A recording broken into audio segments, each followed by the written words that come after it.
बिस्मिल्लाहिर्रहमानिर्रहीम। Welcome to Shahidullah ऑफिशियल।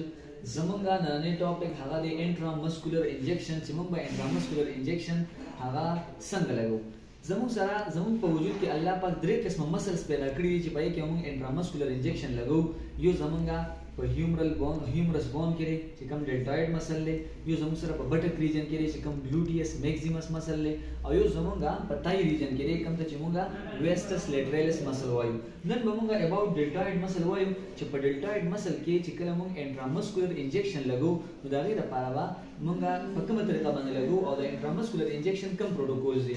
نو فرست اف آل کلم چې موږ انټرامسکولر انجیکشن لګو نو هغه ایریا موږ چې کوم موږ سره ډیسانفیکټنټ دی یا چې کوم انټیسپټیک سولوشن دی نو په انټیسپټیک سولوشن باندې موږ هغه ایریا سره هغه موږ صفا وکړو.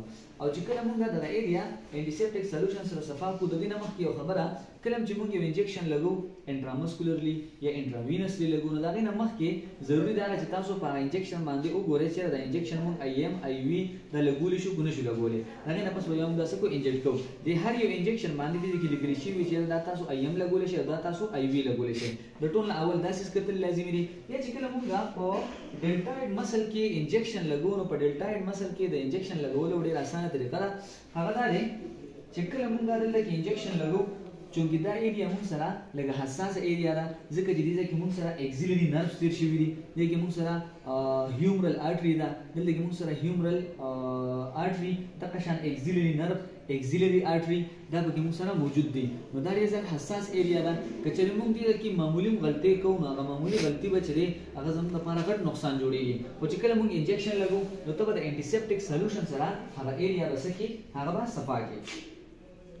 چې کله ته د انټیسپټیک سولوشن سره هغه ایریا صفا کی نو کوم وګورو زموږ سره دې کې کچې موږ دا سي د خپل لاسونه د قشان دي طریقې سره کیږو نو زموږ دا قچې ګوته چې په کوم ایریا باندې راځي نو دا زموږ سره بیسټ ایریا ده. کچې داسې نه وي نو کله موږ د قشان د خپل لاس کیږو او د دې سره موږ د قشان وکړو نو دا موږ سره یو ټراینګل شیپ شان جوړ کی، ټراینګل شیپ جوړ کی. ٹھیک شو. او د ټراینګل شیپ کې چې کوم د ټول نه بیسټ ایریا ده کوم چې بالکل موږ سره میډل کې راځي، میډل ایریا یعنی دا موږ سره د میډیل پارت شو، دا لیټرل پارت شو، دا چې کوم موږ سره میډل پوینټ دی دیس از دی بیسټ ایریا فار انجیکشن. نو دې کې موږ سره انجیکشن دا ټول نه بیسټ دی. دا قشان کوم دی کې تقریبا د دې چې کوم موږ سره دی کې موږ سره یو جوائنټ دی کم چې د سروایکل بون او د قشان د دې بون ترمنځ چې موږ سره راغلي دی کم ته چې موږ AC joint وایو، اکرومیو کلیویکولر جوائنٹ. نو د دې اکرومیو کلیویکولر جوائنٹ د دې تقریبا په 7 سنټي میټر کې کوم دلته کې انجیکشن لګو نو د انجیکشن موږ ته نقصان کاس کوي. دا چې د موږ سره ډینجر زون دی، دې ته موږ ډینجر زون ویل شو. او د قشان په دې ځینو کې بیا موږ سره د دې طرف ته موږ وګورو چې موږ سره اکسیلری نرቭز تیر شوی دي او دې کې موږ سره هیومرل آرټریز تیر شوی دي. د قشان موږ سره هیومرل نرቭ تیر شوی دی نو کله چې موږ انجیکشن لګو هغه موږ ته نقصان راکړي. د دې د وجه نه تاسو بچی دا ټراینګل به جوړ کړئ. دا ټراینګل کې موږ سره یو ټراینګل دا جوړ شو او په دې ټراینګل کې چې کوم موږ سره میډل پوینټ دی په دا میډل پوینټ باندې موږ انجیکشن لګو. او د ټول اول ما تاسو وی چې کوم ایریا دا هغه موږ د انټیسپټیک سولوشن سره صفا کو.